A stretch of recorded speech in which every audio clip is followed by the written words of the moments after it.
Alo, Sư Sư đây. Này, Sư Sư đây Văn, nghiệp xua. Này, sọc sờ bái. Này. Này, chẳng ở con chan mình tên, xong rồi bây vì đâm mình lại. Đây join podcast bóng trả tồn tại năng how to become a professional offensive security. Chẳng bóng sẽ cầm tha topic mới ní vì chỉ bây giờ xong rồi khi dương nhẫn nè. ជាពិសេសអ្នកដែលគាត់ចង់ចាប់អាជីពក្នុងវិស័យ Cyber Security ហើយក្នុងដែរគឺអាជីពជា Offensive Security ឬក៏អ្នកខ្លះគាត់ហៅថា Pen Tester ហើយអ្នកខ្លះគាត់ហៅថាអEthical Hacker ឡើយហ្នឹងហើយចឹងតោះកុំឲ្យខាត់ពេលយូរបងចង់ឲ្យបានជួយណែនាំខ្លួនតិចទៅហើយនឹងbrief បន្តិចទៅពី background ពីអីដែលបានឆ្លងកាត់អញ្ចឹងណាហ្នឹងហើយតោះត្រួសទៅវែងក៏បានខ្លីក៏បានអត់អីហ្នឹងហើយដើម្បីវាជាព័ត៌មានសម្រាប់គ្នាយើងដែរអញ្ចឹងណាតោះបាទបងណាបងសួស្តីបងខ្ញុំហ្នឹងខ្ញុំឈ្មោះស្វាន់ហើយ currently ខ្ញុំកាន់ role manager offensive នៅធនាគារហើយពី background ខ្ញុំ actually ពីខ្ញុំមកខ្ញុំ start ចេញពី ISP មកទេចឹងមែនតើទៅខ្ញុំខាង network ទេមិនមកដល់ offensive យកមកទេបងបាទហ្នឹងហើយបងអូខេចាំថាដំបូងវ៉ាន់ជា network ដែរបាទបងហ្នឹងហើយវ៉ាន់អាចជួយ share ពីបងបានទេថាបានរៀនជំនាញអីគេហើយបន្តមកហើយđấyបាន start ដំបូងnetwork ហើយបែបណាអញ្ចឹងអាចជួយ share តិចណាហ្នឹងហើយដើម្បីពួកគាត់ដឹងពី background វ៉ាន់ច្រើនទៅអាចឃើញ road map ថាអូខេវ៉ាន់អាចមកដល់ថ្ងៃហ្នឹងដោយសារវ៉ាន់មាន background 1 2 3ហើយទោះបីវ៉ាន់មិនធ្លាប់ធ្វើឬក៏រៀន cyber security តែម្ដងជាពិសេសរឿង offensive នេះតែម្ដងតែវ៉ាន់អាចខ្លាយជា professional offensive រហូតដល់អាចខ្លាយជា manager offensive security ទៀតហ្នឹងហើយតោះ brief បន្តិចទៅណាហ្នឹងបងខ្លីៗទៅខ្ញុំ start ចេញពី network ទៅតាំងពីរៀនសកលក៏យើងចាប់មកជា network ទេហើយបន្ទាប់មកក៏មានឱកាសចូលទៅធ្វើការនៅ ISP ហើយក៏ចាប់ផ្ដើម start ចេញពីអាចថា technical support ឡើងទៅរហូតដល់យើង datacom នៅនោះគេហៅ datacom អ្វីនិយាយស្ដាប់គឺយើង manage everything តាំងពី core network រហូតមកដល់end user so យើង support ទាំងអស់អញ្ចឹងពេលហ្នឹងគឺខ្ញុំ grab បានច្រើននៅ network concept អញ្ចឹងតាំង switching routing រហូតដល់ support user router ទូរហូតដល់ router border ហើយបន្តមកទៀតនៅក្នុង ISP ហ្នឹងខ្ញុំក៏បានរៀនច្រើនតាក់ទងមួយនឹង server ដូចគ្នាដោយសារខ្ញុំមានឱកាសក្នុងការ build server ដូច CM ដូច PT ដូចអីចឹងទៅបងអញ្ចឹងពេលហ្នឹងក៏មាន foundation លើ server ដែរដោយសារពេលហ្នឹងយើងបានថាពី management យើងក៏ព្យាយាមសិក្សាពីវាទោះបីជា background យើង network សុទ្ធប៉ុន្តែយើងក៏ព្យាយាមសិក្សាពីវាដើម្បីធ្វើម៉េចឲ្យ understand ពី server ទៅហើយយើង build សម្រាប់ប្រើប្រាស់ជួយកុំឲ្យ pixel កុំឲ្យខែអញ្ចឹងទៅអញ្ចឹងពេលហ្នឹងក៏យើង understand ច្រើនពី network ពី server ហើយក្នុង server ហ្នឹងដែរក៏យើង manage database អីទៀតទៅអញ្ចឹងណាបង so ពីហ្នឹងទៅខ្ញុំធ្វើការហ្នឹងច្រើនឆ្នាំហើយពី2ឆ្នាំជាងដែរអញ្ចឹងក៏បាន grab concept ច្រើនលើ network លើ server លើ database លើ app អីចឹងទៅបងហើយបន្តមកទៀតដោយសារតែមានឱកាសដែរទើបចាប់ផ្ដើមjourney cyber ទៅដោយសារពេលហ្នឹង start ដំបូងគេគឺរឿង hack the box ហើយ try hack me អញ្ចឹងទៅបងអញ្ចឹង hack the box ពេលហ្នឹងខ្ញុំ start តាំងពី hack the box នៅអត់ register បានដើម្បី register បានតើយើង hack បាន token ហើយបានយើងយកមក register យ៉ាអញ្ចឹងខ្ញុំ start តាំងពីហ្នឹងមកអញ្ចឹងក៏យើងចាប់ផ្ដើម interested លើហ្នឹងក៏រៀនលើហ្នឹងហើយមួយទៀត mostly គឺ interested ទៅលើ how things work បានថាពេលនៅ network ចឹងខ្ញុំឬក៏យើង build server build អីសម្រាប់purpose ដែលខ្ញុំនិយាយមុនហ្នឹងគឺយើងព្យាយាម understand ថា how things work បានថា web server ហ្នឹង work មិនដើម្បី connect ទៅ database connect ទៅតាមណាហើយចុះបើខ្ញុំមិន ខ្ញុំឆេងផាតឆេងអីវាតិចតួចទៅតើវា error មិនអញ្ចឹងណាអញ្ចឹងចូលចិត្ត understand how things work ដូច្នេះហើយពេលដែលចាប់ផ្ដើមបែរមកខាងoffensive ឬក៏ hack របស់ឬក៏ try hack me ហ្នឹងក៏ចាប់ផ្ដើមព្យាយាមយល់ពីវាបានច្រើនហើយក៏ interested ពីវាបានច្រើនទៅបងយ៉ាប់អញ្ចឹងជំនាញក៏ចាប់ផ្ដើមពីពេលហ្នឹងទៅក៏ចាប់ផ្ដើមមកខាង security វិញហើយពេលដែលខ្ញុំទៅចាប់ផ្ដើម move មក security ខ្ញុំចូល bank មួយគឺដំបូងគ្រាន់តែជា engineer ទេថាយើងធ្វើអីទាំងអស់security ស្អីក៏ធ្វើដែរអញ្ចឹងខ្ញុំធ្វើទាំងអស់តាំងពី operation តាំងពី analysis រហូតដល់ការបញ្ចេញឬក៏security បញ្ចេញអីចឹងទៅអញ្ចឹងតាំងពីហ្នឹងមកទើបយើងមាន foundation security បន្តទៀតទើបរហូតមកដល់ថ្ងៃហ្នឹងគឺខ្ញុំចាប់ផ្ដើម specific ទៅកាន់តា offensive ទេបងយ៉ាប់អូខេ good អូខេអរគុណច្រើនមែនតើអញ្ចឹងបង note គឺដំបូងឡើយគឺវ៉ាន់ជាន់ជាអាចនិយាយថា technical support អញ្ចឹងណាដើម្បីស្រួលឲ្យគេយើងយល់គឺ technical support ណា support customer ត្រូវទេហ្នឹងហើយ support customer នៅក្នុង ISP internet service provider ហើយអាច config modem អីចឹងទៅហើយ fiber optic ត្រូវទេហ្នឹងហើយឬក៏អាចថា internet from home ឬក៏ទៅឲ្យក្រុមហ៊ុន small and medium ណាហ្នឹងហើយ and then អាចខ្លាយខ្លួនជា datacom engineer កាន់ core network អីចឹងទៅ right routing switching ហ្នឹងហើយអូខេដូចជាមានឱកាសអាចកាន់រហូតដល់ firewall ដែរ right ក៏ជំនាន់នោះដូចជា Huawei firewall ដែរបាទ Huawei អូខេយើងកាន់បានទាំងអស់មកតាំងពី firewall និយាយទៅមក network ដើរគឺយើងកាន់ទាំងអស់ស្រួលស្ដាប់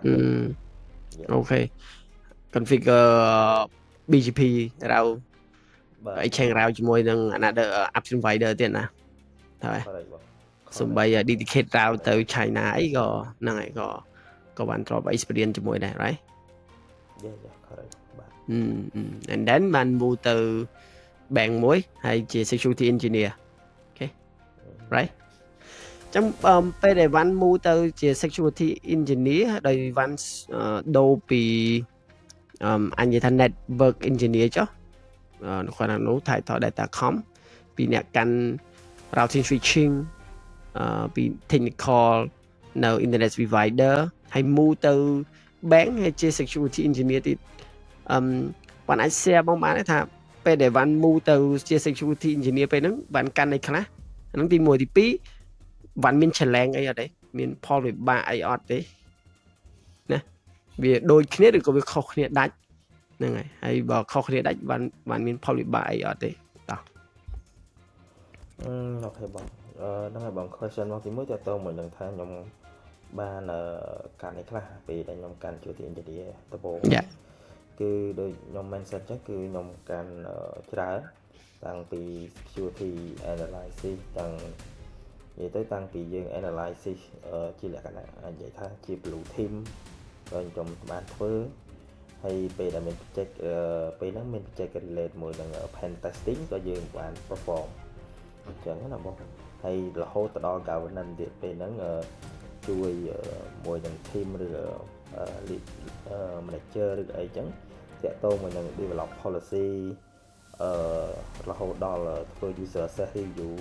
ដែលពេលហ្នឹងក៏ខ្ញុំបានអាចនិយាយបានថាយើងមិន develop ទេគ្រាន់តែថាយើងបានកូដចេញពី team work ហ្នឹងយើងយកមកកែទៅដើម្បីpurpose យើងគឺ user ID review ហ្នឹងហៅថាយើង review whole bank ដើម្បីឲ្យដឹងថា user ទាំងអស់ហ្នឹងគាត់នៅប្រើអត់ទេអញ្ចឹងពេលដែលយើងperform អាហ្នឹងគឺយើងត្រូវ send user ទាំងអស់ទៅកាន់ all manager ដែលគាត់ responsible ឬកូនចៅគាត់ឲ្យគាត់ confirm មកថាណាគេនៅប្រើអីអញ្ចឹងទៅឬក៏នេះអញ្ចឹងពេលហ្នឹងគឺយើងបាន change ពី manual process បានថាអង្គុយ copy ផាសម្ដងមួយរហូតដល់យើងធ្វើ automate អីចឹងទៅអាហ្នឹងក៏ខ្ញុំបាន perform ហើយ security analysis ក៏ខ្ញុំបានធ្វើដោយថាមាន attack មានអី coming ឬក៏មាន traffic អី ដែលវា abnormal ហើយក៏ខ្ញុំចូលរួមឬក៏ខ្ញុំបានជួយលើanalysis ទាំងអស់ហ្នឹងដើម្បី confirm ថាពិតជាមាន attack កើតឡើងមែនឬក៏មានអីកើតឡើងមែនឬក៏វាជា false positive យប់ហើយបន្តមកទៀតក៏ខ្ញុំបានកាន់នៅ I think ASM ASM ក៏ខ្ញុំធ្លាប់កាន់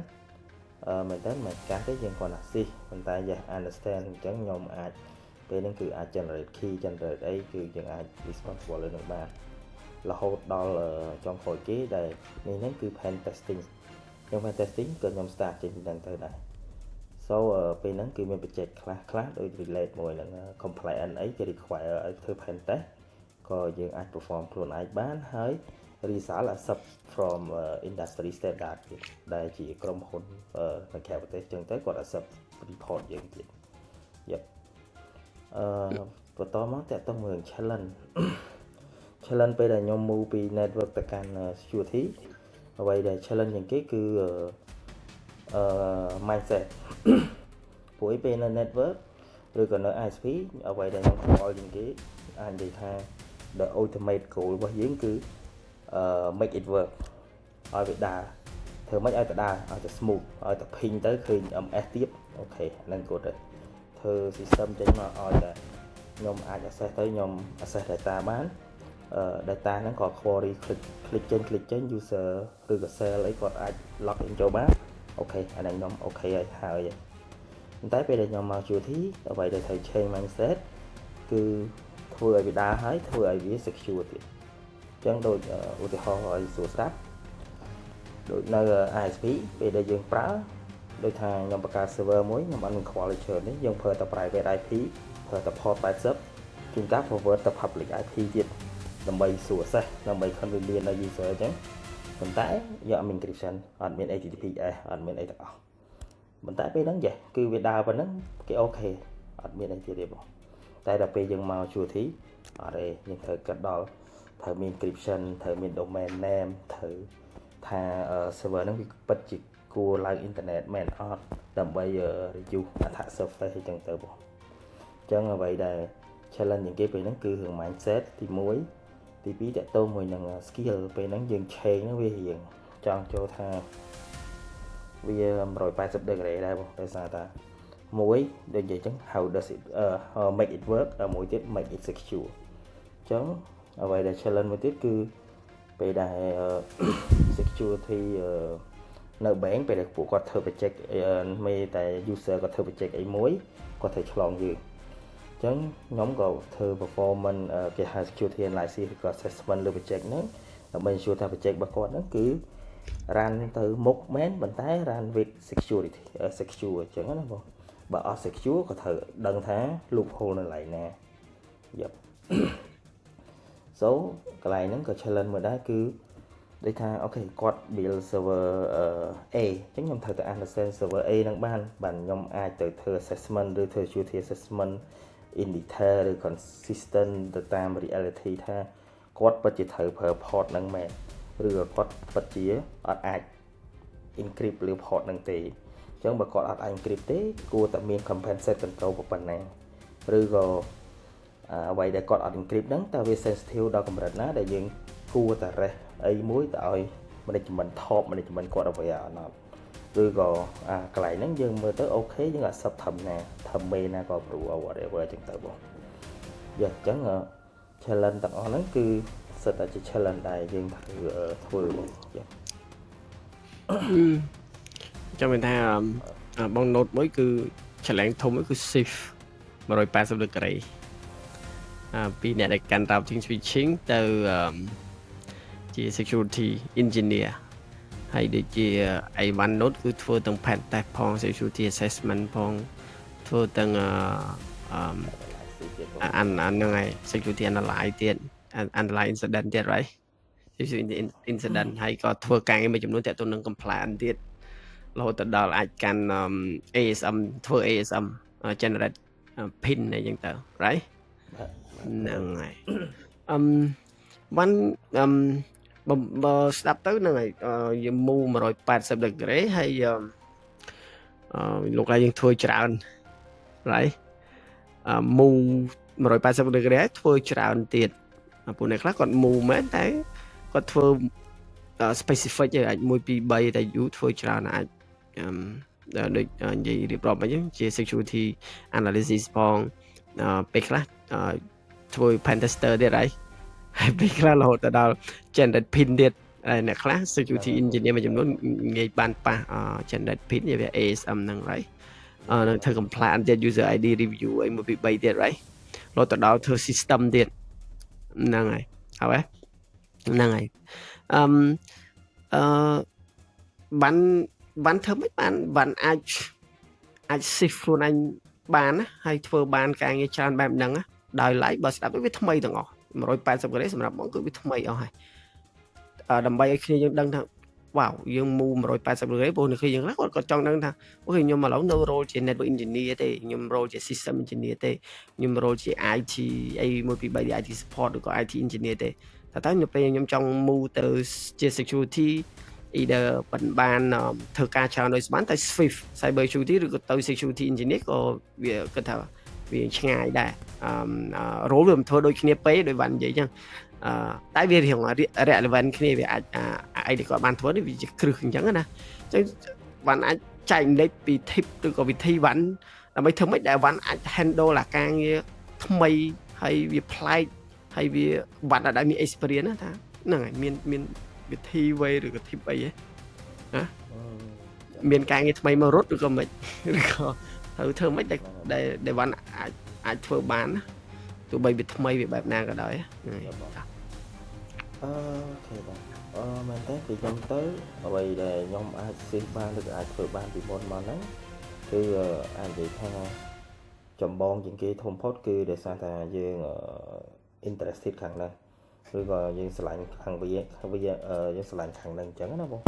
អញ្ចឹងពេលដែលយើងស្រឡាញ់ខាងហ្នឹងខ្ញុំជឿថាមនុស្សរាល់គ្នាពេលដែលគាត់ស្រឡាញ់ខាងហ្នឹងគាត់ប្រកាសជាចូលចិត្តមើលវាប្រកាសជាចូលចិត្តតាមដានពីវា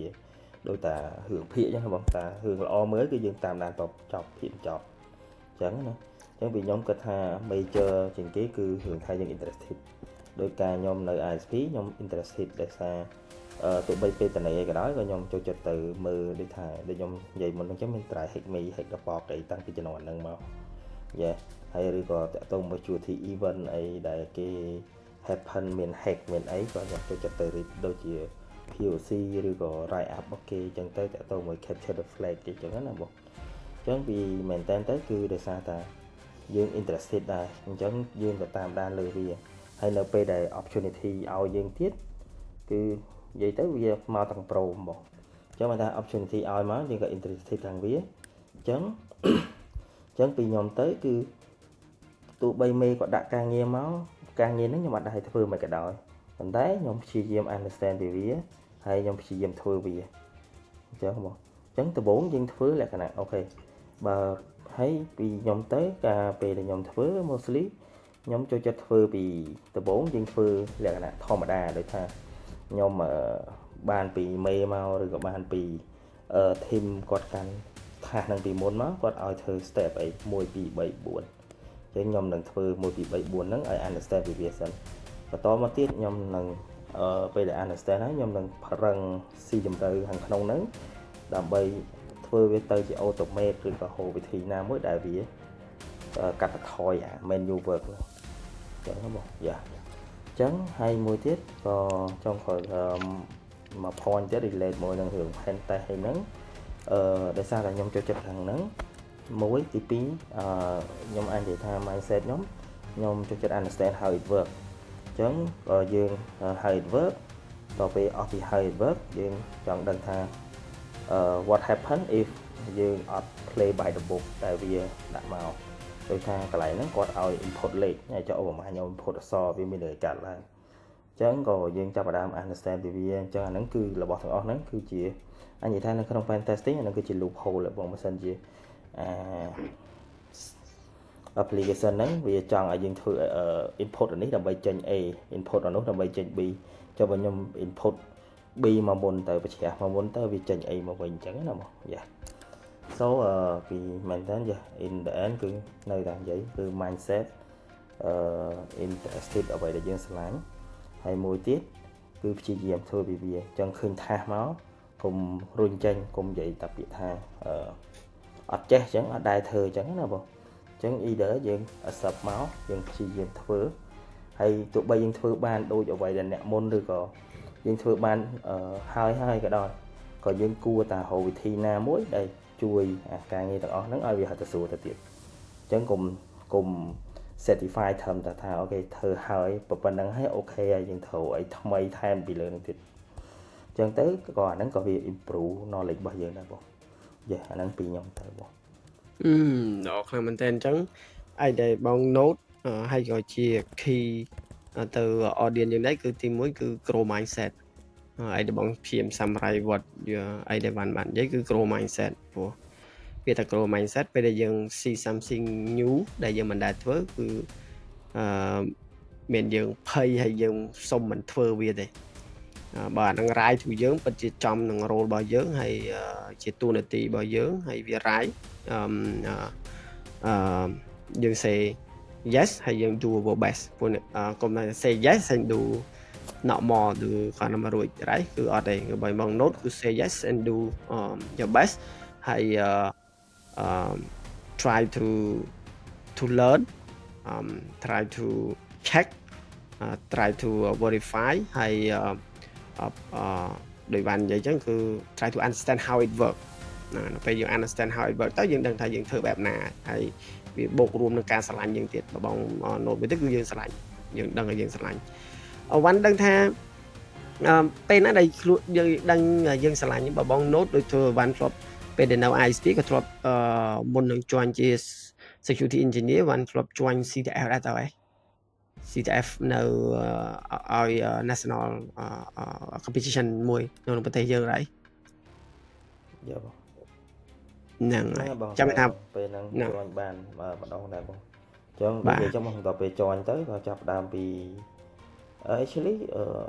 អ្វីដែល interested គឺចាប់ផ្ដើមតាំងពីយើង start លេងអាត្រា hack me ឬក៏ hack របបអីហ្នឹងចឹងទៅហើយដល់ពេលអានពីវាច្រើនហើយយើងមិនដូចនិយាយចឹងបងវាមានឱកាសដែរដោយ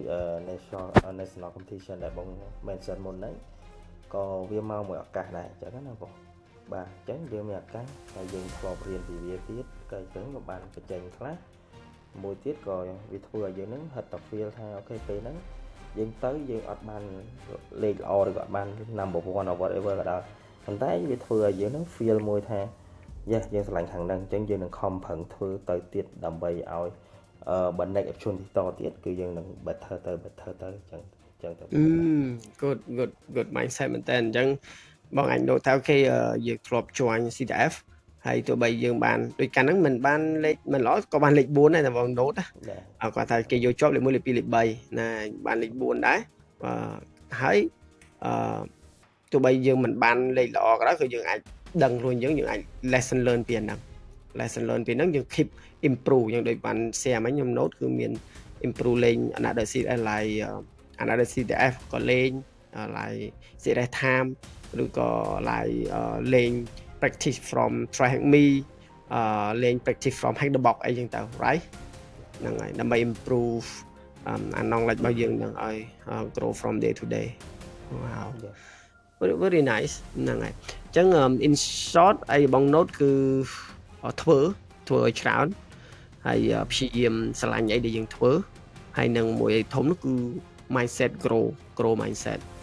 ត្រូវតែចង់ចេះចង់ដឹងព្យាយាមណាឃើញ new thing ជា opportunity ជាឱកាសឃើញអីថ្មីមកជាឱកាសវាមិនមែនជា threat ណាមិនឃើញអីថ្មីមកយើងអត់ចេះយើងគិតថាហ្នឹងវាមានបញ្ហាក៏វាយើងគិតថាវាជា threat ដែរអញ្ចឹងទៅហ្នឹងហើយgood មែនតើណាអូខេបែកទៅបន្តិចវិញសារវ៉ាន់នៅក្នុងអានេះនៅក្នុង part transition into security នឹងដែរដោយសារវ៉ាន់បាននិយាយពី challenge មិញបង note ហ្នឹងហើយchallenge តែមួយគឺវាថ្មីសម្រាប់យើងដោយសារយើង shift 180 degree ហ្នឹងអញ្ចឹងយើងត្រូវរៀនច្រើនហ្នឹងអញ្ចឹងទៅគ្នាយើងដែរអ្នកដែលចង់ shift ដូចវ៉ាន់គឺត្រូវតាំងចិត្តខ្លួនឯងថាខ្ញុំមកគឺត្រូវតែ commitment ធ្វើច្រើនហើយនឹងរៀនច្រើនពេលដែលយើងអត់ចេះប្រាប់ថាយើងអត់ដឹងយើងត្រូវដឹងហើយយើងអត់ចេះអញ្ចឹងយើងត្រូវ accept ខ្លួនឯងយើងត្រូវរៀន មានអត់ចេះហើយអត់ធ្វើទៀតហើយបើអត់ចេះហើយអត់ធ្វើទៀតកាលចេះហើយហ្នឹងអញ្ចឹងអត់ចេះត្រូវរៀនហើយធ្វើវាហើយcommit ធ្វើឲ្យបានល្អបើបង note បានមួយទៀតមិនធ្វើឲ្យតាមហើយគឺ commit ធ្វើឲ្យបានល្អហើយបើយើងត្រូវបកកែត្រូវព្យាយាម research ហើយត្រូវដាក់ចិត្តដាក់កាយធ្វើវាណាទោះបីវាពិបាកវាមិនក៏ដោយព្រោះវាថ្មីសម្រាប់យើងអញ្ចឹងបើវាថ្មីហើយយើងធ្វើធម្មតាអញ្ចឹងយើងអត់ទទួលបានផ្លែផ្កាល្អទេអាហ្នឹងបង note ណាអាហ្នឹងខ្ញុំគិតថាជា tip ល្អមែនតើសម្រាប់គ្នាយើងស្ដាប់យកជាប្រយោជន៍ហ្នឹងហើយអូខេបាន back ទៅវិញព្រោះអីបង note តិចព្រោះ one transition ច្រើនមែនតើគឺ move 180 degree មកហើយ security engineer more on ដូចជាដូចកាលហ្នឹងដូចដឹងថា implement ទៅ control ទាំង security ទាំង incident handler security assessment ហើយក៏ធ្វើ pen test ខ្លះទៀតone ធ្វើម៉េចដឹងថាខ្លួនឯងអាច swift ខ្លួនឯងមក become ជា offense បានមកថាដើម្បី prepare ខ្លួនឯងមកជា offensive security prepare មានអី add up ទៀតទេព្រោះឥឡូវគឺវ៉ាន់ជា offensive security professional មករូបហើយហេតុដូចបងថាព្រោះយើងជា manager offensive security យើង lead នឹង team ទៀតហើយយើងធ្វើ more on everything more on penetration testing ហើយនិយាយរួមគឺការងារ ethical hacking នឹងមកអញ្ចឹងណាអញ្ចឹងក្នុង offensive security នឹងការងារពាក្យច្រើនទេគឺ more on red teaming ទៀតអញ្ចឹងថាតើវ៉ាន់មាន prepare អីទេដើម្បី become the professional ដូចរាល់ថ្ងៃមាន prepare អីទៀតទេលើសពីអ្វីដែលបាន mention មុនណា either មិញរៀនបង note មិញរៀនតែបងនិយាយបានជាមានជា certificate ខុសអីមួយឬក៏អីដែលបាន prepare ដើម្បី become ហ្នឹងហើយព្រោះ I believe ថាយើងត្រូវ prepare ខ្លះយើងអាចប៉ាំងយើងចាំ in ដោយយើងអត់មាន prepare អីសោះទេថាហ៎ព្រោះ everyone have goal right ហ្នឹងហើយតោះអូខេបងហ្នឹងហើយបងពីខ្ញុំទៅមែនតើទៅខ្ញុំពីខ្ញុំហ្នឹងណាបងពីខ្ញុំទៅ security actually មិនចាំបាច់តើយើងទិញខុសទិញអីទេគ្រាន់តែយើងតាមដានតាព័ត៌មានគេចេញរាល់ថ្ងៃហ្នឹងគឺវា more than enough ហើយដោយសារព័ត៌មានចេញរាល់ថ្ងៃតែយើងមិនតាមដានគ្រាន់តែមកអានដឹងឥឡូវខ្ញុំឧទាហរណ៍ជាក់ស្ដែងគឺទំកើតថ្មីនេះតកតងមួយនឹង React to Cell អញ្ចឹងណាបងដែលជា CVE CVS score ដល់10ចុចដែលគេ critical មែនតើអញ្ចឹងណាបងហើយ infrastructure ដែលគេប្រើនេះគឺសិតតា affect ច្រើនអញ្ចឹងពីយើងទៅយើងមិន read ឲ្យតែដឹងប៉ុណ្្នឹងទេយើងត្រូវ understand រហូតទៅដល់ proof of concept បាទថាតើវា work បែបណាហេតុអីបានវា work អញ្ចឹងហើយបើយើងចង់យើងឃើញ CVE មួយហ្នឹងឬក៏យើងឃើញ version affect ហ្នឹងយើងចង់ trigger RCE វា RCE វា remote code execute ហ្នឹងតើវាតើយើងធ្វើមិនអញ្ចឹងណាបងយ៉ាប់អញ្ចឹងពីខ្ញុំទៅយើងត្រូវ understand ដល់អញ្ចឹងហើយមួយទៀតយ៉ាដូចខ្ញុំនិយាយអញ្ចឹងបងគឺព័ត៌មានប្រព័ន្ធហ្នឹងយើងអានច្រើនយើង understand ពី security ច្រើនហើយមួយទៀត hands on ដែរអញ្ចឹងពេលដែលយើង understand ហើយយើងត្រូវហៅកន្លែងណា practice វាអញ្ចឹងណាបងយ៉ាប់អញ្ចឹងពីខ្ញុំទៅនិយាយដែរខ្ញុំ still ថា try hack me មួយ hack the box គឺជាកន្លែងមួយដែលល្អសម្រាប់ធ្វើទាំងអស់ហ្នឹងតែក៏មិនថាមានតែពីរហ្នឹងដែរដូចបងលើកមុនហ្នឹង CDI time ឬក៏ one BT lab choose shop online អីក៏យើងអាចប្រើបានដែរសិតតែមានទាំងអស់បងអញ្ចឹងណាបងអញ្ចឹងលើថាតើយើងចំណាយពេល hands on ប៉ុណ្ណាដើម្បីនេះអញ្ចឹងពីខ្ញុំទៅពេលដែលខ្ញុំ prepare គឺខ្ញុំactually ខ្ញុំអត់មាន prepare អីទេដោយសារថាការងារដែលពេលខ្ញុំចូល security engineer ហ្នឹងគឺខ្ញុំធ្វើច្រើនខ្ញុំ hands on ច្រើនអញ្ចឹងខ្ញុំគឺរៀនពីការងារបន្ទាប់ពីចេញពីការងារខ្ញុំទៅអង្គុយរៀនពីhands on ដូច try hack me hack the box ក៏ whatever អញ្ចឹងដូចខ្ញុំ mention ទៀតអញ្ចឹងមកអញ្ចឹងតែអ្វីដែលចំណុចសំខាន់ខ្ញុំចង់រេះគឺតាំងអ្នកមើលដែរឬក៏អីគាត់អាចយកទៅគិតបានគឺពេលដែលយើងធ្វើ try hack me ឬក៏ hack the box អីហ្នឹងឬក៏ CTS ផ្សេងក៏ដោយខ្ញុំ recommend ថាធ្វើមិនគុំ just វាថាពេលដែលយើងធ្វើហើយយើងធ្វើអត់ដើរហើយយើងមិនទៅអង្គុយរកមើល write up write up ឬក៏អាចថានិយាយបានថាជា shortcut ចឹងណាបងអញ្ចឹងគ្រាន់តែទៅមើល write up គេហើយយើង copy paste code គេឬក៏ copy flag គេហើយយកមក submit ហើយយើងគិតថាអូយើង pass ហើយយើងអូខេហើយធ្វើដបហ្នឹងហើយអញ្ចឹងអា concept ទាំងអស់ហ្នឹងឯងដែលធ្វើឲ្យយូរទៅបោះបង់ចោលអាoffensive security road ឬក៏ attack pen test ហ្នឹងឯងបងបាទអញ្ចឹងពីខ្ញុំទៅបើយើងជួនកាលយើងចំណាយពេល2-3ម៉ោងធ្វើបកមួយធ្វើអត់ដើរខ្ញុំ understand ថាជួនកាលបកហ្នឹងយើងវានៅមុខឯងប៉ុន្តែដោយសារយើងវាស្មុកពេកយើងធ្វើរយៈពេលច្រើនម៉ោងពេកយើងរត់ឃើញអញ្ចឹងពីណាគេក៏ដោយដូចខ្ញុំក៏ដោយក៏នៅតែរក cheat code បន្តិចអញ្ចឹងទៅយើងពីល្អគួរតែមើល hint គេសុខចិត្តមើល hint ក៏មើល write up អញ្ចឹងបើមើល hint ហ្នឹងនៅអត់រកឃើញទៀតចាំទៅមើល write up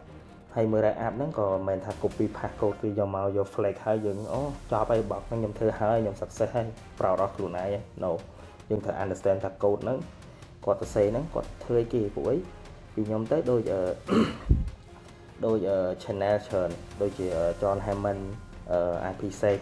ពួកគាត់នឹងប្រាប់អីថាមុននឹងគាត់ទៅរកឃើញអាកន្លែងដែលគាត់រកគ្រោចូលទៅហ្នឹងគាត់ទៅធ្លាក់ rabbit hole ដល់ធម្មតាអីណាវល់ដល់ធម្មតាអញ្ចឹងយើងទៅមើលអាហ្នឹងយើងមើល write up ហើយយើងត្រូវ understand ពី code ហ្នឹងថានឹង work មិនមែន copy just copy paste ឬក៏ parameter ថាដក s ដក v ដក u នៅអានឹងបានន័យថាម៉េចឬក៏យើងគាត់ copy paste វាអត់ន័យទេបងអញ្ចឹងយើងត្រូវ understand ឲ្យ clear រហូតដល់ហ្នឹងអញ្ចឹងអាទាំងអស់ហ្នឹងហើយដែល daily routine ឬក៏ដែលstudy របស់យើងឬក៏ hands on របស់យើងពេលយើងត្នេក៏ដោយពេលជាមួយនឹងការងារក៏ដោយវា prepare យើងឲ្យយើងហ្នឹងទៅកាន់ road map ដែលយើងចង់បានបងអញ្ចឹងដូចពីខ្ញុំគឺ offensive ខ្ញុំពេលហ្នឹងគឺខ្ញុំ road map មកដូចខ្ញុំនិយាយខ្ញុំ hands on លើ try hack me ឬក៏ hack the box អីច្រើនហើយ understand ប្រឹង understand concept របស់វាអញ្ចឹងអាហ្នឹងមួយអញ្ចឹងហ្នឹងជា part របស់ offensive យើងនិយាយអ្វីដែលខ្ញុំនិយាយគឺទៅលើតែ pen test អញ្ចឹងវានៅមានច្រើនទៀតដូ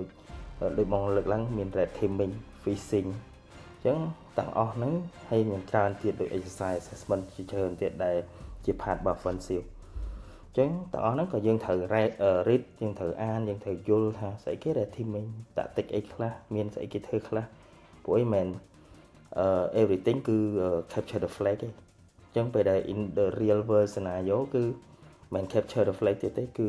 raw vulnerability នៅលើ system គេមុន attacker ដែលគាត់រកឃើញបាទតែ capture the flag ជា part របស់វាបងគាត់មួយអញ្ចឹងបងចង់ recap តិចចាំតែតគ្នាយើងដែរអីដែលបង note គឺយើងល្អយើងត្រូវដូច capture the flag ហ្នឹងវាជាផ្នែកមួយហើយវាជា starting point មួយហើយប៉ុន្តែអីដែលបង note គឺកុំ copy paste កុំទៅឃើញគេធ្វើអាហ្នឹងហើយគេហៅ flag ហ្នឹងឃើញទៅធ្វើមិនគាត់ទៅ copy flag ហ្នឹងយកមក pass ដើម្បី get point អញ្ចឹងអត់ទេគឺល្អដែលយើងទៅលេង CTF ហើយយើងអាចព្យាយាមយើងដូចអាហ្នឹងដូចដើម្បីបង្កើនសមត្ថភាពនៃការ hands on យើងអញ្ចឹងតែបើសិនជាយើងពេលខ្លះយើងថ្មីអញ្ចឹងយើងរមឃើញក៏យើងទៅមើល write up តែមិនទៅមើលដើម្បី copy paste ទេគឺទៅមើលដើម្បីឲ្យយល់ថាហេតុអីបានគេធ្វើអា flag ហ្នឹងឃើញដែរគេមាន step អីដើម្បីទៅដល់ហ្នឹងអា step មួយដែលយើងឃើញគេអូខេគេប្រើ burp គេ inspect ដែរគេ inspect element គេមើលអីមួយវិញយើងទៅព្យាយាមយល់គេហេតុមិនគេ inspect element ហេតុមិនគេទៅមើលនេះគេមើលនេះនិយាយសួរស្រាប់ដូចយើងដើម្បី build methodology របស់យើងដែរព្រោះបើបង note គឺពី ethical hacker ethical hacking គឺខ្លាំងគឺត្រូវ build methodology ស្រួលអា the way ដែលគាត់ practice either through CTF either through គាត់ play find variety ឬក៏ play ពី try hack me ឬក៏ hack the box អីចឹងទៅឬក៏ another course ដែលជា practical ទៅណាហ្នឹងហើយអញ្ចឹង in short មានថា not only to try to copy flag ឬក៏ follow គេ blind follow ដោយអត់យល់ថានឹងស្អីគេល្អដំបូងប្រកាសជាអត់យល់ទេបង believe ថាទាំងអ្នកណាក៏ដោយទាំងបងទាំងអ្នកណាក៏ដោយ I don't know ឬក៏អ្នកផ្សេងតែបើសម្រាប់បងរៀនអីដំបូងគឺអានដំបូងប្រកាសជាអត់យល់ទេអញ្ចឹងយើងត្រូវធ្វើលើកទី2ធ្វើលើកទី3ធ្វើលើកទី4រហូតដល់ថា how ដែលគេធ្វើអាហ្នឹងបានណាគេមានចំណុច1 3អញ្ចឹងយើងយល់ទៅព្យាយាមយកចំណុច1 2 3ហ្នឹងថាស្អីគេដូចបង play ដំបូងមិនស្គាល់ burp នៅគេផងដែរមិនស្គាល់ unmap អីគេផងដែរមិនដឹងថា unmap ហ្នឹងគេប្រើ minus v minus p ហ្នឹងធ្វើប្រើធ្វើអីផងអញ្ចឹងអាហ្នឹងហើយអត់ដឹងហើយយូរទៅសើចថា minus p មានន័យថាម៉េច minus v មានន័យម៉េចអាស្អីគេ unmap ណា unmap វាមានសមត្ថភាពកម្រិតណាវាមាន option អីគេខ្លះ option នីមួយៗវាធ្វើការមិនវាពេលយើងវាយវាទៅវា display វានឹង retrieve scan ហើយ retrieve information មិនបែបមិន burp គេអាចធ្វើ brute force បានគេធ្វើមិនណាគេអាចទៅ change like username មិន change password មិន brute force មិនតាមវាគេ inspect element គេ inspect មិនហើយมันគេ inspect right ពេលមុនគេអាចរកចំណុចខ្សោយមួយបានតែគេទៅប្រើ Google search អីខ្លះឥឡូវមាន AI គេនោះវារត់តែស្រួលទៅគេចឹងមានថាយើង try to understand ណាមួយហ្នឹងrather than យើងទៅគេហៅថា just follow ដោយអត់ព្យាយាមយល់ហេតុមិនគេហៅហ្នឹងឃើញហេតុមិនគេធ្វើអា step ហ្នឹងអញ្ចឹង in short វិញបងយើងទៅមើលគេក៏ដោយតែឲ្យព្យាយាមយល់ថាអា step មួយដែលគេធ្វើមុនគេកាត់អា result ហ្នឹងធ្វើវាដើម្បីអីហើយអាហ្នឹងស្អីគេដូចស្មាន check mention ដំបូងព្យាយាម understand how does it work right what is it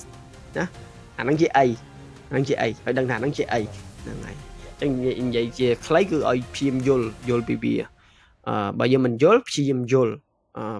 មិនគឺព្យាយាម research ព្យាយាម deep dive ពីអីដែលយើងមិនយល់ហ្នឹងអាហ្នឹង tip ណាកុំឲ្យខ្លាចគេហ្នឹងបើមិនយល់ខ្ញុំធ្វើមិនយល់បើខ្ញុំអត់យល់ហ្នឹងអូខេបើយើងអត់យល់គឺយើងព្យាយាមយល់វាដោយយើងព្យាយាម research ព្យាយាម understand អាមួយព្យាយាម read ព្យាយាម find អា resource ទៅលើអា topic ដែលយើងមិនយល់ហ្នឹង is the key ណាយើងកុំថាអូខេយើងមិនយល់យើងអត់ខ្វល់ពីវាអាហ្នឹងនឹងជា issue ណោះណាបងតាន់ពី you ក្រែងមាន around this is បង try to យកអីដែលជា key ដើម្បីឲ្យ audience យើងគាត់អាច get benefit ពីហ្នឹងអញ្ចឹងណាហ្នឹងហើយយ៉ាបាទត្រូវបងgood ណាអញ្ចឹងមួយវិញទៀតដែរព្រោះថ្ងៃបើនិយាយសួរស្រាប់គឺបានអាចខ្លាចខ្លួនជា offensive security professional មួយឯងបងអាចនិយាយអញ្ចឹងព្រោះយើងជា manager ណាដូចបងបានសួរពីខាងដើមហ្នឹងអញ្ចឹងskill អីដែលបង note បាន mention គឺអាច share បានថា skill ប្រហែល skill ដែលយើងអាច become professional of offensive security professional បានថាមាន skill អីខ្លះហើយ skill អីដែលចម្បង networking skill programming skill ឬក៏អីណា skill អីដែលចម្បង skill ដំបូងទៅ skill អីគេហើយបន្ទាប់បន្សំអីគេនឹងអាណាចាំបាច់អាណាអីបានអាច share បានទេអូខេបងបាទហ្នឹងហើយបងបើពីខ្ញុំទៅ actually ពី point of view ខ្ញុំទៅបើចង់ទៅខាង security ទោះបី either offensive ក៏ដោយ blue team or ខាង governance ក៏ដោយគឺយើងត្រូវមាន foundation អញ្ចឹង foundation ពីខ្ញុំទៅគឺទាំងអស់បងតាំងពី network តាំងពី programming តាំងពី database តាំងពី web អញ្ចឹង at least ទោះបីយើងមិន expert លើវាក៏យើង understand លើវាដែរឬក៏ understand ថាយ៉ាងអស់ណាស់ក៏ដឹងថា basic វា work មិនវាគួរ connect គ្នាបែបម៉េចហើយ data ពេលដែលគេ input អីមួយចូលមកវាគួរតែ work ពីណាទៅណាគឺថាអីចឹងទៅបងហេតុអីបើខ្ញុំនិយាយថា foundation ទាំងអស់ហើយសំខាន់ទោះបីជាយើងទៅធ្វើ pen test ក៏ដោយធ្វើ offensive ក៏ដោយឬក៏យើងទៅ analyze ជាលក្ខណៈ blue team ក៏ដោយអីក៏ដោយក៏យើងត្រូវ understand ថាhow it work ដែរបងអញ្ចឹងដល់យើងធ្វើ pen test បើយើងអត់ understand ថាអូខេ website គាត់ work មិនផងឬក៏ website គាត់គួរតែ test ពីណាទៅណាផងសួរថាតើយើងទៅរក loophole ពីណាមកបងជួនកាលទោះបីយើងរកឃើញ loophole ហ្នឹងក៏ loophole ហ្នឹងវាអត់ applicable អញ្ចឹងទៅបងអញ្ចឹងនិយាយស្រាប់ដូចនេះចឹងយើងត្រូវ understand how it work ដែរអញ្ចឹងអ្នកទាំងអស់ហ្នឹងគឺជា foundation ដែលអាចជួយឲ្យយើងទៅកាន់ security roadmap បាន either offensive ក៏ដោយឬក៏អីក៏ដោយអញ្ចឹងហេតុអីខ្ញុំថា governance ក៏ត្រូវការ governance ដូចតែមកគាត់អត់ understand how it work គាត់ទៅ govern មិនគាត់ទៅ make policy ឲ្យគេ follow មិនបើអត់ដឹងថាអូខេអាហ្នឹងគួរតែមានអីខ្លះបងបើបង note គឺ skill ចាំបាច់គឺគ្រឹះកុំចោលគ្រឹះកុំចោលចដៅទី1 right ពួកអ្នកខ្លះចាប់មករៀនមកចង់ខ្លាចជាអ្នក hacker ហ្មងហើយដឹង hacker ជាប់គុក right ហើយ យ៉ាដែរបង hack មិនក៏ដោយតែគេអត់ឲ្យ hack ទេគេអត់ឲ្យទៅ testing ទេយើងទៅ test គឺគុកហើយដូចយើងអានអសរាយហើយស្មើនឹងអានអសរាយទៅហ្នឹងហើយអញ្ចឹងពីច្រើនគឺចាប់ពឹបចង់ become the hacker ឬក៏ ethical hacking ឬក៏ become a pen tester ល្អហើយអានឹងជា goal មួយត្រូវមាន goal ដែរតែអីដែលត្រូវបង note វិញគឺគ្រឹះត្រូវរៀនគ្រឹះ foundation either networking either programming អាច start from Python ណាពីមុនអាចថា C++ អីចឹង C Sharp អីទៅតែឥឡូវគឺជាទូទៅខាង automation ហោហាគឺយើងអាច start ពី Python correct me I'm wrong បង try to ហ្នឹងហើយ to specific សម្រាប់គ្នាយើងអញ្ចឹងពី networking knowledge foundation ជា foundation Python ជា foundation តែមានពាក្យថា foundation យើងយល់ពីវាខ្លះហ្នឹងហើយគាត់ថាបង note គឺ networking ឲ្យដឹងច្រើនឲ្យដឹង routing router switch routing protocol ណាឲ្យដឹងពី port เนาะអីគេ SSH អីគេ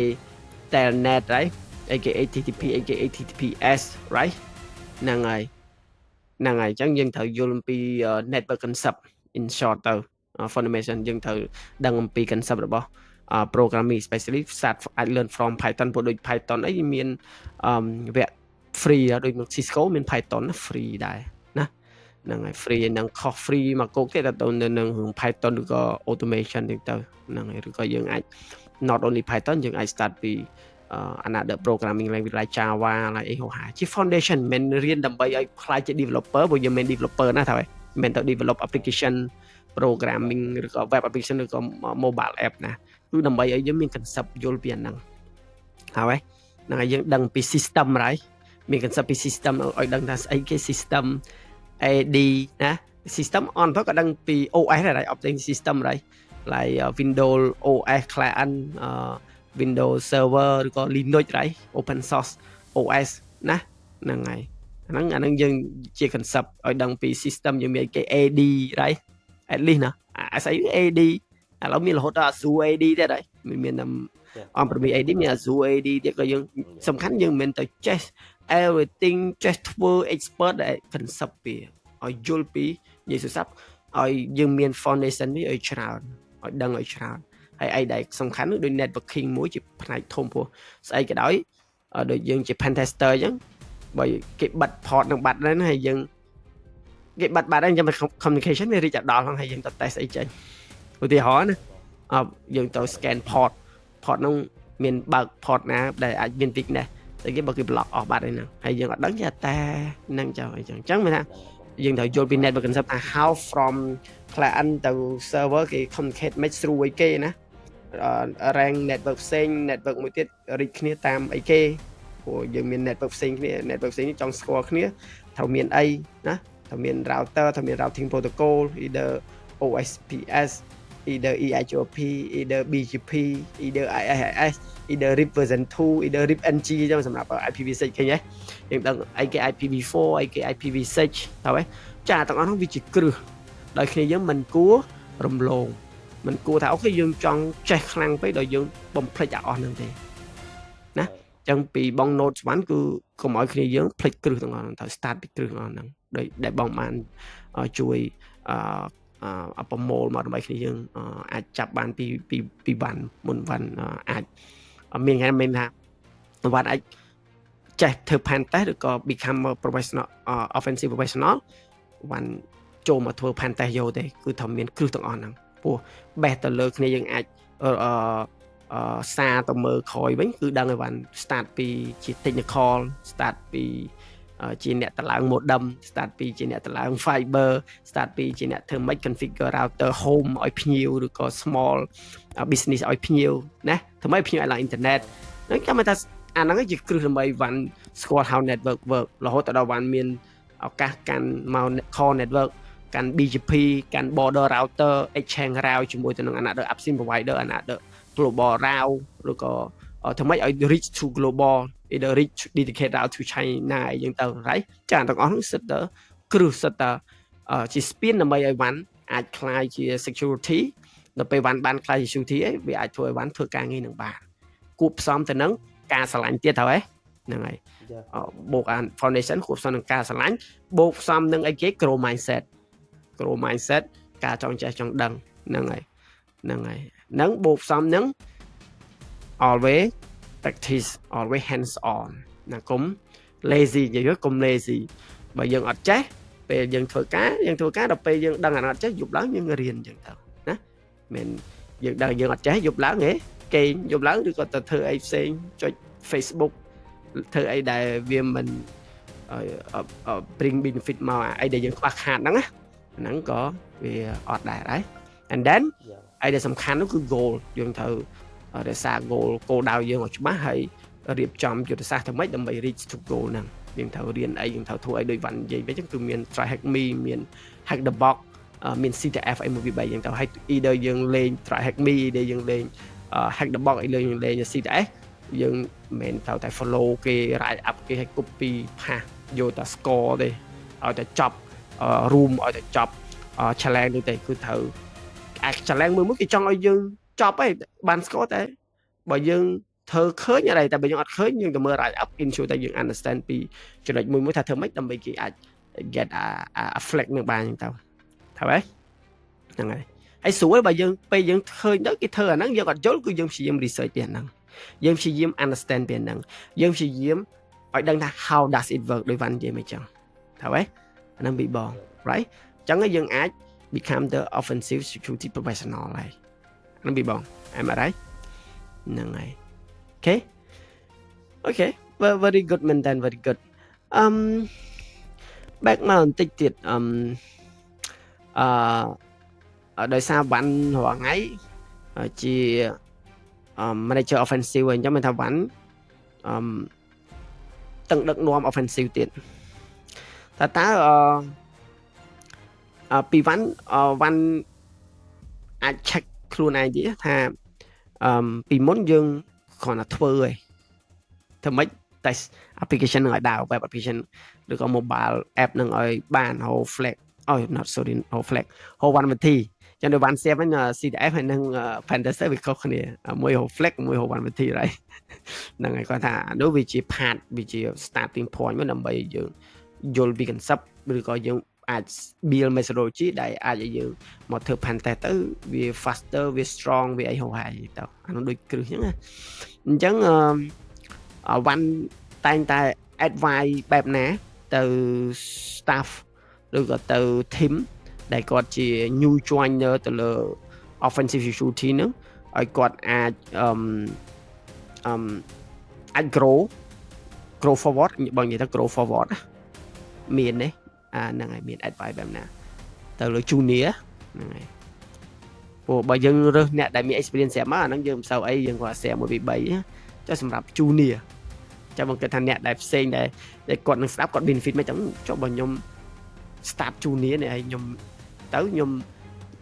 ដូចបើបានប្រាប់គាត់មុនគាត់ដឹងអូខេអញ្ចឹងគាត់ទៅគាត់ធ្វើអាហ្នឹងមុនទៅពេលគាត់មានឱកាស manager គាត់ឬក៏ management គាត់មិនសូវប្រាប់គាត់ច្រើនទេឬក៏គាត់នឹងគាត់ ready ហ្នឹងអញ្ចឹងគាត់ទៅដល់ management គាត់ថែមអីដែលគាត់ខ្វះខាតវិញអញ្ចឹងអីដែលគាត់គួរអាច well prepare បាននេះដែលជា junior គួរមាននេះណាព្រោះយ៉ាងណាអាហ្នឹងវាជា open gate មួយដែលអាចពេលគាត់សម្ភាសទៅគាត់ដែលមាន experience នេះតែគាត់អាចសម្ភាសជាប់ដោយសារគាត់មានអាហ្នឹងណាពេលហើយអ្នកសម្ភាសគាត់ឃើញមានអាហ្នឹងទៅអញ្ចឹងវាអាចជួយដែរអញ្ចឹងគាត់អាចបើកផ្លូវគាត់អាច become the offensive security professional គាត់ថា start with junior ឬក៏ assistant ហ្នឹងទៅតោះហ្នឹងហើយបងបើពីខ្ញុំទៅrecommend ឬក៏ពីនេះខ្ញុំទៅគឺនៅតែនិយាយហើយនិយាយទៀតគឺយើងត្រូវឆ្លាញ់លើអ្វីដែលយើងធ្វើយើងគាត់ពិតជាមកខាងoffensive roadmap ឬក៏ pen tester ហ្នឹងមែនគាត់ឲ្យ make sure ខ្លួនឯងថាគាត់ពិតជាឆ្លាញ់ខាងហ្នឹងហើយបើសិនជាយើងឆ្លាញ់ហើយគឺយើងត្រូវបើថានិយាយសួរស្ដាប់បើលូកឲ្យជ្រៅអញ្ចឹងទៅបងអញ្ចឹងឲ្យដល់ថាអូខេពេលដែលធ្វើទៅត្រូវ understand ពីវាហើយពេលដែលយើង hands on ឬក៏ពេលយើងចំណាយពេលទៅធ្វើអីមួយទោះបីពេលយើងត្នេក៏ដោយបើយើងលេងបោកលេងអីមួយក៏ដោយទោះបីត្រូវ understand ថាទោះបីយើងចំណាយ3ម៉ោង4ម៉ោងហ្នឹងយើងអាចធ្វើបោកនឹងបានប៉ុន្តែយើងត្រូវយល់ថាអា journey ដែលយើងដើម្បីធ្វើវាហ្នឹងខ្ញុំជឿម្នាក់ពេលដែលគាត់លេងអាហ្នឹងគាត់ប្រកាសជាទៅអង្គុយ search Google ហើយបើសិនជាអត់ cheat ណា អត់ឈិតអត់ទៅហៅ hint អត់ទៅហៅ write up ខ្ញុំគិតថាគាត់ប្រកាសជា search Google ដល់ឥឡូវដូចបងនិយាយចឹងមាន AI មានអីហៅទៅសួរទៀតមិនដូចកាលមុនគាត់ចំណាយ Google យើង search មុំតែត្រូវមករឿងហ្នឹងដឹងចំណាយពេលប្រហែលម៉ោងឥឡូវគេមាន AI មានអីវាគាត់ថាវាហៅទៅជួយច្រើនទៀតអញ្ចឹងអ្វីដែលខ្ញុំ recommend ហ្នឹងគឺយើងត្រូវ understand ថាទោះបីយើងអូខេខ្ញុំដាក់កម្រិតខ្លួនឯងថាថ្ងៃហ្នឹងខ្ញុំត្រូវដោះបក់នៅចេញតែចៃដនអីយើងវាធ្វើទៅវាស្មុកពេកឬក៏អូខេយើងចំណាយពេលច្រើនម៉ោងពេកទៅធ្វើវាទៅវាធ្វើឲ្យអាគូក្បាលយើងគិតអត់ដល់គឺគិតមើលវាមិនឃើញអញ្ចឹងតែយើងត្រូវយល់ថាអា long the way ហ្នឹងបើសិនជាយើងពិតជា focus វាមែនយើងប្រកបជាទៅអង្គុយ research ដល់មកថាអូខេខ្ញុំកំពុងតែធ្វើបកដែល relate មួយនឹង Windows អញ្ចឹងយើងប្រកបជាទៅអង្គុយ search ពី Windows អង្គុយ search ពី log អង្គុយ search ពី component របស់ Windows អញ្ចឹងអាទាំងអស់ហ្នឹងឯងសិតតែជារបស់ដែលជំនួយឲ្យគាត់ហ្នឹងពីថ្ងៃក្រោយទៅគឺគាត់អាចធ្វើការខាងហ្នឹងទៅឲ្យវារលូនអញ្ចឹងណាបងអញ្ចឹងត្រូវ understand ថាវាមិនមែន in the end ត្រូវតែ complete ទេអញ្ចឹងក៏វាមានអា knowledge along the way ហ្នឹងដែរអញ្ចឹងណាបងអញ្ចឹងយើងត្រូវឆ្លាញ់អ្វីដែលយើងធ្វើហ្នឹងទៅគឺវានឹងទៅតែខ្លួនឯងរបស់ផ្សេងទៀតខ្ញុំជឿយ៉ាប់ហើយអូខេហើយទី2គឺខ្ញុំគិតថាបងរះមកនឹងដែរតើតើមួយនឹង mindset យើងត្រូវ ethical ណាបងបានន័យថាពួកអីអ្នក pen tester ឬក៏អ្នក offensive ហ្នឹងពាក្យច្រើនគាត់នៅបន្ទាត់កដាលអញ្ចឹងតែហ៊ានតែដើរឈៀសតែបន្តិចទៅខាងអង្កត់ទៅអញ្ចឹងខាងអង្កត់ដូចថាឲ្យបងនិយាយចឹង hack គេ hack អីខុសច្បាប់ខុសអីអាហ្នឹងគុកហើយយ៉ាអញ្ចឹងយើងត្រូវមាន mindset ethical អញ្ចឹងណាបងយ៉ាធ្វើអីក៏ដោយត្រូវ ethical ត្រូវឲ្យច្បាស់ថារបស់ដែលយើងធ្វើនឹងវាស្របច្បាប់ដែរមិនចេះតែធ្វើទេមិនមែនថាអូខ្ញុំអាច hack account គាត់បានខ្ញុំទៅអង្គុយ hack account គាត់ទេអញ្ចឹងណាបងយ៉ាgood good អូខេអញ្ចឹងអីដែលបង note គឺ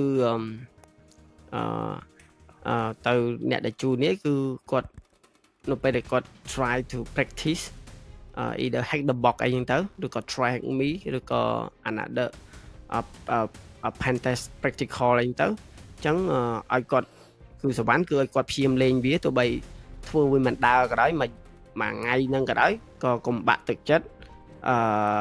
ត្រូវដឹងថាអាហ្នឹងវាជា part មួយវាជា journey មួយហើយយើង start វាទៀតប្រឹងប្រែងមួយវាទៀតហ្នឹងហើយ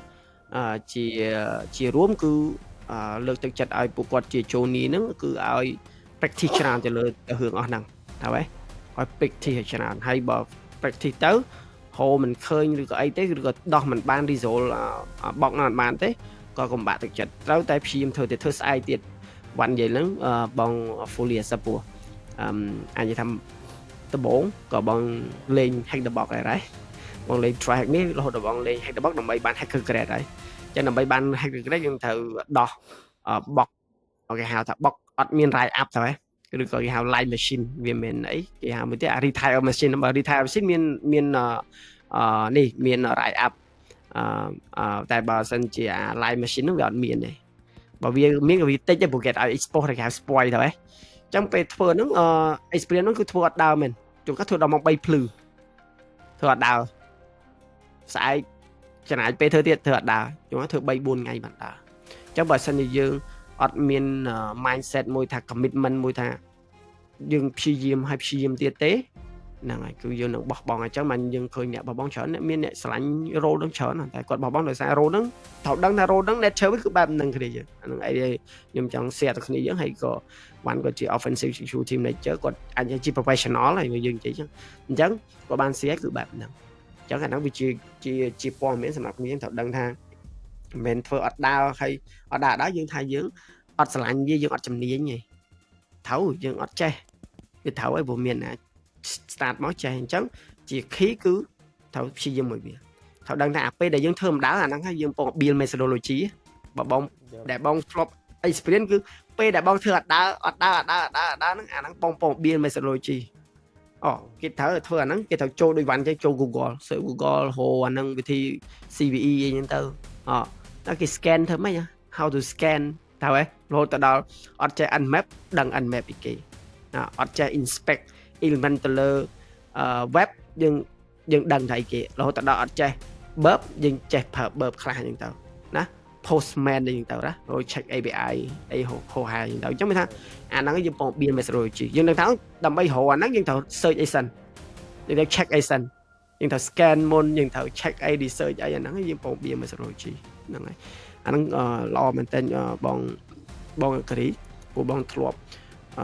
ពីដំបូងយូរដែរគឺនៅចំណុចហ្នឹងដែរហើយបងឃើញថាអូខេយើងអាចcompromise ប្រហែលបោកដូច4 5 6បោកអីទៅហើយយើង become a hacker grade ពី hack the box អីហ្នឹងទៅហ្នឹងហើយអូខេ good យ៉ាងហូបគ្នាយើងដែលចង់ become assistant offensive duty ឬក៏ junior អាហ្នឹងជាផ្នែកអញ្ចឹងយើងព្យាយាម well prepare ហ្នឹងឲ្យទៅនៅពេលដែលយើងមានឱកាសបាន interview យើងសូនឹងទៅអ្នកសម្ភាសយើង manager offensive ឬក៏ management head អីតាក់ទង security ខ្ញុំគិតថាហ្នឹងវាជាផ្នែកមួយទោះបីខ្ញុំយើងមិនដែលមាន experience ក៏ដូចយើងជាអ្នកសម្ភាសអញ្ចឹងក៏សប្បាយចិត្តដែរថាគួរយកមកបរៀនបានណាដោយសារគាត់មានគ្រឹះ1 2 3គាត់មានបានធ្វើ1 2 3អីចឹងទៅណាឬក៏គាត់ធ្វើទៅឥឡូវពង build methodology បានអញ្ចឹងដល់ពេលដែល build methodology បានហើយពេលដែលយើងមកសម្ភាសនិយាយស្ដាប់ទៅគឺ real វាចូលហើយដោយសារអ្នកដែលសម្ភាសគាត់ចេះ offensive ទៀតអញ្ចឹងវាចូលគ្នាអូខេហ្នឹងហើយអាហ្នឹង very good មែនតើ very good វ៉ាន់ហ្នឹងហើយបន្តិចទៀតបើពីវ៉ាន់វិញបងគិតថាមិញយើងលាយឡំជាមួយទៅនឹង advice មួយចំនួនដែរដើម្បីអាច well prepare ទៅដើម្បីអាច at least មុនគាត់ឬក៏នឹងខ្លាយជា junior offensive ឬក៏ assistant offensive បើសិនជាគាត់ជាសិស្សក៏ដោយហ្នឹងហើយ well prepare ហ្នឹងហើយទៅណាហ្នឹងហើយបើសិនជាគាត់នៅខាង role ផ្សេងក៏ដោយចង់ shift មកនៅ well prepare អាហ្នឹងហើយទៅ play អស់ហ្នឹងហើយទៅ build mindset ហ្នឹងហើយអស់ទៅបណ្ដោះការស្រឡាញ់វាហើយអស់ទៅតែបើយើងអត់ស្រឡាញ់ទេអាហ្នឹងអត់អីទេអាហ្នឹងទៅបើយើងអត់ស្រឡាញ់ផងយើងទៅធ្វើអីដែលយើងស្រឡាញ់ទៅតែបើយើងបានដាក់ចិត្តថាយើងស្រឡាញ់ហើយដូចយើងធ្លាប់និយាយគ្នាយើងទៅធ្វើអីទាំងអស់មិញដែលបានណែនាំយើងទៅហ្នឹងហើយហ្នឹងហើយដែលជា start point មកគាត់ថាហ្នឹងជា advice ល្អមែនទែនដែលអាចជា road map ហើយក៏ជា recommend start point សម្រាប់creator ដែលចង់ become offensive duty ថាម៉េចហ្នឹងហើយអូខេចុះបានមិញមានដូចជាគ្រឹះមួយចំនួនទៀតមាន networking មាន system មាន programming ជាគ្រឹះមូលដ្ឋានដែលត្រូវរៀនហ្នឹងហើយបន្ថែមទៀតទៅពី certificate on top ឬក៏ហ្នឹងហើយអាចនិយាយថា certificate ចុះ on top of អីដែលបាននិយាយមាន hack the box មាន try hack me អីយ៉ាងទៅមាន certificate អីដែលបានអាច recommend ទៅគ្នាយើងអាចរៀនបានដែរមានទេគួរ start ឬក៏អូខេ not only start certificate នឹងខុសនឹងអីចឹងទៅមានដែរតែបាត់គិតថាគ្នាយើងអាចដាច់គួររៀនវាហ្នឹងហើយអូខេយ៉ាបងបើពីខ្ញុំគិតថាបើ certificate យើងគិតថាឡើយមានច្រើនចឹងអាចយក certify ទៅ hacking practical ឬក៏នេះសិតតែ startup point ទេបង CH practical right CH practical ហើយមួយនឹង CH នេះហ្នឹងយកចឹងអាចជា startup point ហើយបើមិនចឹងទេសូម្បីតែលើ try hack me ឬក៏ hack the box ក៏គេមាន certificate របស់គេដែរបើថាយើងអាចទៅរួចជាងនៅ hack the box គាត់មាន pro lab របស់គាត់ដែរបងយកអញ្ចឹង pro lab ហ្នឹងយើងធ្វើចប់ក៏យើងបាន certificate របស់គេដែរយ៉ាហើយទាំងអស់ហ្នឹងផ្សេងទៀតដូចជា Bob Suit យ៉ាដូច Bob Suit ចឹងដូចខ្ញុំគាត់ថាអ្នកដែលគាត់ធ្វើខាងហ្នឹងគាត់ប្រកាសជាស្គាល់ Bob Suit ហើយអញ្ចឹង Bob Suit ក៏គេមាន certification របស់គេមួយដែរអញ្ចឹងអានោះបើយើងចង់ proof ថាយើងពិតជាចេះ Bob Suit មែនឬក៏យើងពិតជាច្បាស់ at least យើងដឹងច្រើនអញ្ចឹងយើងអាច take exam នឹងបានដូចគ្នាដែលវាជួយច្រើនដោយសារពេលដែលធ្វើការបើស៊ូតហ្នឹងវាសឹងថាអាចថាលើ API មួយលើ web application pen test គឺពួកវាសឹង80% បាទដែលយើងធ្វើលើវាណាបងអូខេចាំពីបង note គឺគ្នាយើងអាចព្យាយាម hands on មួយវាពី recommend learning start learning គឺអាចអូខេដូច CH practical ជា foundation មួយដែរសម្រាប់ ethical hacking ឬក៏ដើម្បីបណ្ដុះ mind ជា tính hệ lại hacker tính đấy anh là sao về đến CA của CA miền CA vậy nên CA practical ok chẳng đôi bạn này hands on chẳng đi mình từ CA practical là mày hands on mày vẫn đọc cầm đất tính là hacker tính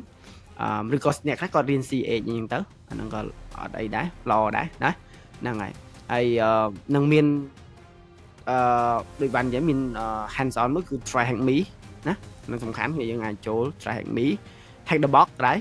hack the box either dân play cho mỗi retire machine được co lâu đôi bạn vậy mình pro lab cho thôi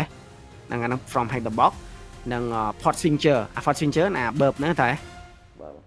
nhưng mà port switcher academy năng riêng làm pi bợp năng ấy bợp switch năng ấy cho nó này tặng on dimension mấy giờ đó real này dương nhung confirm cái dương tàu riêng là năng màu nâng anh đã được có đấy free đôi kim miên ấy cái is called hacking bo Cisco đại free đấy nó kho đại free khiยังไง start via free đại nhá hay bánh có free được try hack biết có miền free cái thời miền room free đây đấy hack the box có miền room free có miền lại miền machine box free đây được của retire ấy miền play via năng mạo đấy hay miền write up cho thời còn thà về đây là mình cứ write up thời tại phơi được nhầm dương đi sạc lên từ bốn á anh bạn bị chui bạn bị benefit chọn thà đấyល្អមែនតើយើងបាន share ទាំង road map សម្រាប់សិស្សគាត់គួរ start មុនខ្លាចជា offensive security they become a junior ឬក៏ assistant បាន share អំពី foundation ដែលគួរមានគ្រឹះដែលគួរមានបាន share អំពីhands on learning ដែលគួររៀនបងគាត់ថា wow benefit មែនតើបើបងនៅក្មេងហើយបងបានអ្នកដែលគាត់ឆ្លងកាត់ 4-10 ឆ្នាំមុន share បែបហ្នឹងចំអញ្ចឹងគឺវាចំណេញគេចំណេញ 10 ឆ្នាំគេយើងចំណេញច្រើនព្រោះបានធ្វើការយូរដែរ professional ហើយstart point learn 1 2 3 4រហូតដល់មានថ្ងៃហ្នឹងចាំខ្ញុំគិតថាវា lot of thing ចឹងគ្នាយើងអាចខ្ញុំគិតថាគ្នាយើងអាចទទួលបានប្រយោជន៍ពី podcast ថ្ងៃហ្នឹងហើយក៏អរគុណបានដូចគ្នាដែរអញ្ចឹងបានមុននឹងនេះតើ back ទៅវ៉ាន់វិញវ៉ាន់មានជា advice អីទេថា advice ទៅឬក៏ final mistake ទៅគ្នាយើងក៏ដោយអ្នកដែលធ្វើការជា IT system ជា system engineer ជា network engineer ជា IT engineer ដែលចង់ move មក offensive ឬក៏ជាសិស្សណាជា mistake អីឬក៏ recommend អីដែលណាបានចង់ mistake ពួកគាត់Yeah. Mình có thể in short tới bằng phổi mostly vậy thôi đó bạn advice thì thằng ấy cho là yeah in short đấy thì yeah focus lên formation rồi thời ta slide ấy để luôn slide như được rửa nắng cho về đại diện slide ấy về đại thưa với những trời focus về hay có trời understand về along the way chẳng ai vậy ta cùng kết ta cụ biết dân enjoy the process đây giờ cái này dân enjoy the process along the way đã này tha về đại môn thưa lừa bọt rồi thưa lừa ấy cái đó lẹp ấy cái đó dân enjoy the way là dân research lừa one vị thi research hồ loophole research ấy đó tặng on năng về sẽ tập benefit tặng on thì yeah mình tha vì ở bây giờ lúc ra là tại dân thưa bọt năng rồi thưa lẹp năng đa và những bây giờ thì mình cho yeah cho những thầy enjoy lừa process đây mình tha tỏ ta success bọt năng mình nhầm success hết những cái along the way nó đẹp provide knowledge những trả nó bộ yeah hay mùi tiết ở thời miền mindset bà sinh cho dương màu hàng lý cư thời là thà ethical vậy vậy tiết ethical cùng bài khuyến yep. Hay chỉ chọn coi cái relate với career những thời understand ha capture the flag thì có những thơ bọc ý họ ngay để những hands on nó viên mẹn chỉ real work nó về để dương một thời ca này cái kia thì cái thời ca tên là cái fantastic thì dạ trong vi chụp hạt muối mình tái dạ vi chụp hạt thùng muối của sao là vi chui về dương thời thành tài bàn trà giống nhom họ ngày đang nhau phần xíu rồi vô mình thời tập hành tay ra nhưng mà một lần chấn dương mình hành tay dương mình về team dương mình tự sinh dương mình tặng về exercise assessment trơn tiền ចឹងបងចឹង even though រហូតដល់ over top 10 យើងធ្វើអាចនិយាយថា trend developer ក៏យើងធ្វើដែរចឹងបងយកអញ្ចឹងយើងខាតរបស់ offensive ទាំងអស់ អូខេអីដែលអរគុណច្រើនមែនទេបានអញ្ចឹងអីដែលបង note គឺ key message ពីបានគឺ mindset ដល់និយាយដែរគឺ mindset ល្អគឺថាមាន grow mindset ហើយ mindset តែ ethical ethic មានក្រមសីលធម៌ព្រោះអាខុសនេះគឺផ្លូវឬក៏ផ្លូវនេះគឺបើដូចបាននិយាយពីមុនមក recap គឺដូចយើងដើរលើបន្ទាត់មួយអញ្ចឹងកដាលឬក៏បន្ទាត់អាចធ្លាក់ទៅល្អណាអាក្រក់អញ្ចឹងព្យាយាមឲ្យ ethic ឲ្យរៀនឲ្យមានក្រមសីលធម៌ណាហើយធ្វើអីដោយមានអសរាយបើអញ្ចឹងយើងអាចនឹងអាចនិយាយថាទោសទណ្ឌព្រោះយើងទៅ scan គាត់យើង scan website គេដោយអត់មានអសរាយក៏ខុសច្បាប់ដែរណាតើហ្នឹងហើយអញ្ចឹងអាហ្នឹងគេហៅអសរាយយើងអត់ ethic អញ្ចឹងมันគេហៅថា ethical hacking ដូចយើងហ៊ាន CH ហ្នឹង ethical hacking ethical hacker មែនណា hack ដោយមានក្រមសីលធម៌ក្រមសីលធម៌មិនគឺដល់គេឲ្យអសរាយក៏ហ្នឹងខ្ញុំចង់តេស្តអាហ្នឹងខុសហើយអាហ្នឹងយើងអត់ easy ទេណាឬក៏យើងធ្វើអីមួយដែលយើងចង់បង្ហាញថាយើងខ្លាំងណាអាហ្នឹងគឺយើងខុសច្បាប់ហើយណាអញ្ចឹងដោយសារខុសនេះ role នេះគឺបែបហ្នឹងយើងព្យាយាមធ្វើម៉េចឲ្យវាទៅជាប្រយោជន៍ជួយទៅ organization ឬក៏ជួយទៅប្រទេសវិញអាហ្នឹងទៅជា easy អញ្ចឹងអ្នករៀនខុសហ្នឹងគឺគេតែងតែឲ្យយើងរៀន easy call ដើម្បីយើងមានក្រមសីលធម៌ព្រោះវាអាចទៅផ្លូវល្អឬផ្លូវមិនល្អគឺយើងព្យាយាម hack គេ hack ឯង preach ព័ត៌មានគេមួយ3ឬក៏ធ្វើឲ្យ system គេ crash អ្នកខ្លះទៅទិញទៅជួ DDoS ទៅហ៎ទៅជួ DDoS ហើយថាខ្លួនឯងខ្លាំងដែរមានណាទៅទិញទៅជួ DDoS គេនឹងថតមានខ្លួនឯងខ្លាំងអីរ៉ៃហ្នឹងអាហ្នឹងជុំច្រឡំព្រោះច្រឡំហ្នឹងសំខាន់មែនតើនៅពេលច្រឡំថាខ្លួនឯង strong ហ្នឹងយើងទៅធ្វើអីដែលមិនល្អអាហ្នឹងវាអាចប៉ះពាល់មកយើងវិញវាអាចមានទោសទណ្ឌដូចខ្ញុំនិយាយមិនអញ្ចឹងអញ្ចឹងបែបហ្នឹង easy ហើយ grow mindset ហើយអីមួយទៀតគឺដូចបាននិយាយ mention មកអញ្ចឹងគឺត្រូវតែមាន commitment ណាបើបង recap ឲ្យគឺ commitment មានថាយើងធ្វើវានៅពេលយើងមាន goal ហើយយើងស្រឡាញ់ហើយយើងធ្វើវាយើងធ្វើមិនដើរឬអីហោហាក៏ដោយយើងត្រូវ enjoy វាថាហ្នឹងហើយគឺវាបាន build methodology យើងវាបានជាអីដែលយើងបានរៀនដែរដូចយើងនិយាយថាយើងរៀន from អីដែលយើងធ្វើអត់អា fail ហ្នឹងអា fail យើងធ្វើអត់ដើរហ្នឹងមិនមែនយើង fail គ្រាន់តែយើងមិនទាន់រកវិធីឃើញតែគេមិនត្រូវថាយើង fail ទេអញ្ចឹងអាហ្នឹងពង learn process អាធ្វើអត់ដើររកអត់ឃើញហ្នឹងយើងត្រូវ enjoy ថាអាហ្នឹងពង learn process ពង learning ដែរហ្នឹងហើយអាហ្នឹងយើងត្រូវមានmind បែបហ្នឹងណាហើយសំខាន់មែនតើពីបងហ្នឹងហើយហើយអីដែលសំខាន់មួយទៀតគឺហ្នឹងហើយគឺគ្នាយើងត្រូវគិតមកវិញថាយើងធ្វើឬក៏រៀនអីតាក់ទងនឹង offensive security នេះគឺបងនៅតែadvice បន្តិចគឺឲ្យគ្នាយើងប្រយ័ត្នទៅលើរឿងធ្វើអីដែលខុសច្បាប់ព្រោះយើងចូលជាមួយនឹង team ជាមួយនឹង group ដែលមិនល្អដែលខុសច្បាប់អាហ្នឹងវាក៏ប៉ះពាល់ដែរ role មួយនេះណាអញ្ចឹងបងឬក៏លោកគ្រូ share កន្លែងនឹងតិចធ្វើម៉េចឲ្យយើងព្យាយាមយល់កន្លែងហ្នឹងណាព្រោះអាការធ្វើឲ្យខ្លួនឯងធ្វើអីមិនល្អហើយយើងឲ្យគេថាយើងខ្លាំងអត់មានទេវាអត់មានទៅសរសើរយើងទៅយើងធ្វើបែបហ្នឹងវាអត់អាចតែបើយើងនេះដូចយើង become offensive professional យើងអាចទៅជួយ organization រកឃើញបណ្ឌវិធី